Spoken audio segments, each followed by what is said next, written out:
Good evening. You're watching the news from the Sultanate of Oman television. First, the headlines.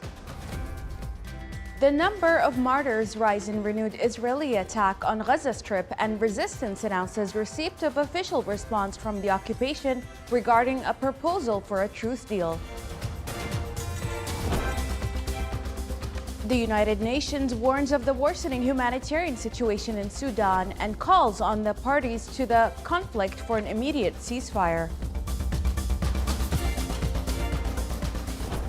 And several are dead and wounded in exchange of attacks by Ukrainian and Russian drones targeting areas and energy facilities.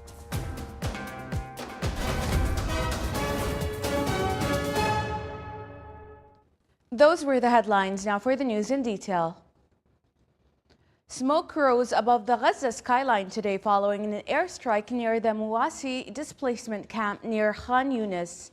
The extensive camp houses those who have been forced to leave other areas of Gaza to avoid airstrikes and ground fighting. As the war drags on and casualties mount, there has been growing international pressure to reach an agreement on a ceasefire and avert a possible Israeli attack on Rafah, where more than half of Gaza's 2.3 million people have sought refuge after fleeing fighting elsewhere in the territory.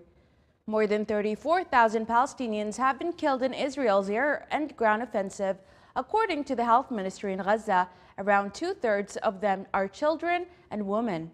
The ministry said today that 32 people killed in Israeli strikes had been brought to local hospitals over the past 24 hours. Israel has reported at least 260 of its soldiers killed since the start of ground operations in Gaza. Palestinian resistance said it had received today Israel's official response to its latest ceasefire proposal and will study it before submitting its reply, the group's deputy Gaza chief said in a statement. Palestinian resistance has received today the official response of the Israeli occupation to the proposal presented to the Egyptian and the Qatari mediators on April 13th, Khalil al-Hayya, who is currently based in Qatar, said in a statement. After more than 6 months of war with Israel in Gaza, the negotiations remain deadlocked, with Palestinian resistance sticking to its demands that any agreement must end the war. Aid shipments to Gaza from Cyprus resumed late yesterday, a Cypriot source said, with a ship carrying food to the besieged Palestinian enclave after a pause following Israel's killing of 7 aid workers. Israel's 6-month-old war against Gaza caused a humanitarian disaster for the enclave, more than 2 million inhabitants.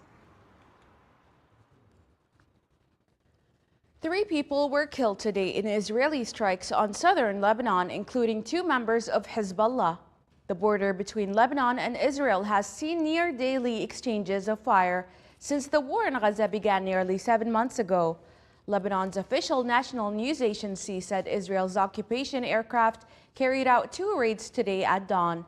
Multiple villages in southern Lebanon had been hit by Israeli strikes in recent hours, leaving damage to homes and property. The United Nations is increasingly concerned about a possible imminent attack on al-Fashir in Sudan's North Darfur region and is seeking to reduce tensions in the area. War erupted in Sudan 1 year ago between the Sudanese army and paramilitary rapid support forces, creating the world's largest displacement crisis. Al-Fashir is the last major city in the vast western Darfur region not under control of the RSF. The rapid support forces are reportedly encircling al-Fashir, suggesting a coordinated move to attack the city may be imminent. UN Secretary General Antonio Guterres again calls on all parties to refrain from fighting in the al-Fashir area, adding that his envoy to Sudan, Ramatayn Lamamar, is working to de-escalate the tensions.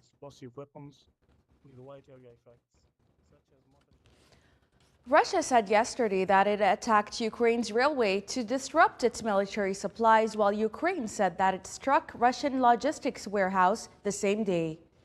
The Russian Ministry of Defense reported that the Russian army had taken control of more favorable positions in several directions and repelled multiple attacks by the Ukrainian army. The Russian army also attacked Ukrainian military trains, anti-artillery radars, unmanned aerial vehicle control points, among other targets.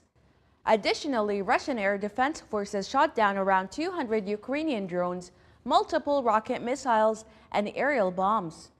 The General Staff of the Ukrainian Army Forces reported on the same day that the Ukrainian army engaged Russian forces in dozens of battles along multiple fronts, targeting Russian radar stations, air defense systems, logistic warehouses, and other objectives. Tornadoes wreaked havoc yesterday in the Midwest, causing a building to collapse with dozens of people inside and destroying and damaging hundreds of homes, many around Omaha, Nebraska.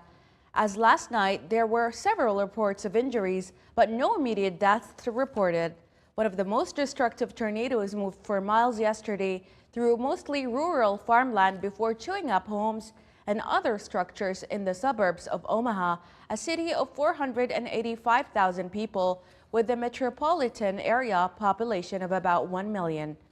Hundreds of houses sustained damage in Omaha yesterday, mostly in the Elkhorn area in the western part of the city.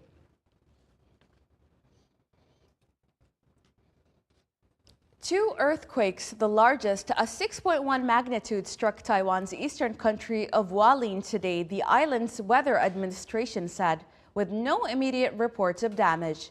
The quakes, within half an hour of each other in the early hours of the morning, shook buildings in the capital, Taipei.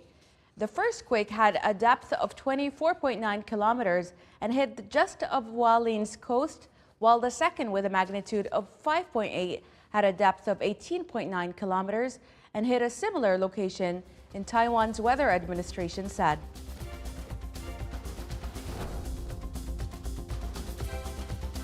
Still to come in our news bulletin. Lantern carrying the 2024 Olympic flame has set sail from Greece for France on a 19th century sailing ship.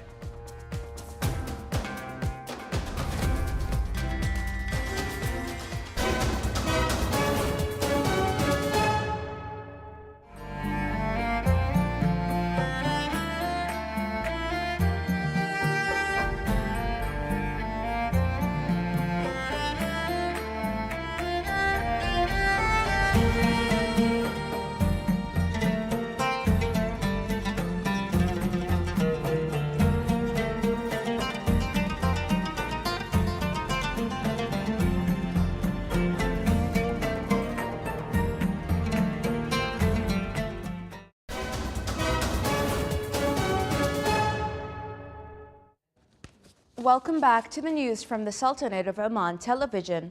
The total balance of credit granted by the banking sector in the Sultanate of Oman reached 30 billion and 600 million Omani riyals, recording an increase of 2.7% by the end of last February. The Central Bank of Oman reported that the credit granted to the private sector recorded a growth of 3.9% to reach 25 billion 800 million Omani riyals, while total deposits in the banking sector recorded an increase of 13.3% to reach 30 billion 100 million riyals. The banking system increased by 14.8% to reach 20 billion and 100 million Omani riyals. The value of trading on the Muscat Stock Exchange increased to reach 36 million and 900,000 Omani riyals by the end of last week. Data issued by the Muscat Stock Exchange showed that the increase in trading in Oman Tel shares, which witnessed trades worth 6,800,000 Omani riyals, representing 18.4% of the total trading value, while Bank Muscat recorded trades worth 6,200 million riyals. The data indicated that purchases by local investment institutions and funds accounted for about 77% of the total trading value, compared to sales of 75.8% of the total trading. The general index of import prices in the Sultanate of Oman at the end of the fourth quarter of last year witnessed stability compared to the same quarter of the year 2022. The data issued by the National Center for Statistics and Information showed that the prices of a group of various manufacturers rose by the end of the fourth quarter by last year by 12.6%, and machinery and transportation equipment by 6.5%. Statistics indicated a decrease in the price of the mineral fuel group by 8.6%, the chemical materials group by 3.3%, and the food and livestock group by 1.8%.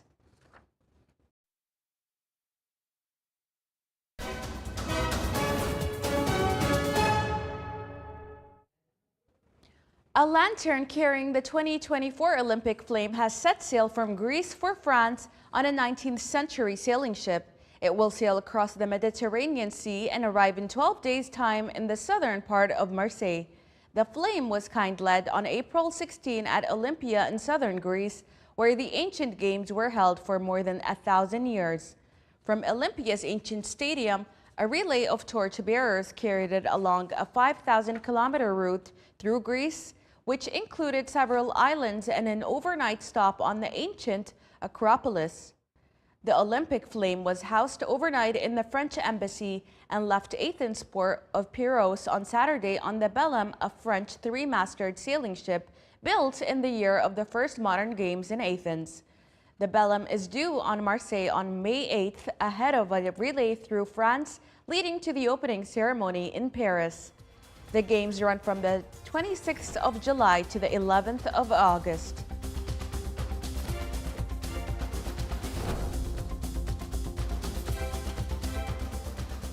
This is the Sultanate of Oman television. Before we end tonight's bulletin, here are the main points once again. The number of martyrs rise in renewed Israeli attack on Gaza Strip, and resistance announces receipt of official response from the occupation regarding its proposals for a truce deal.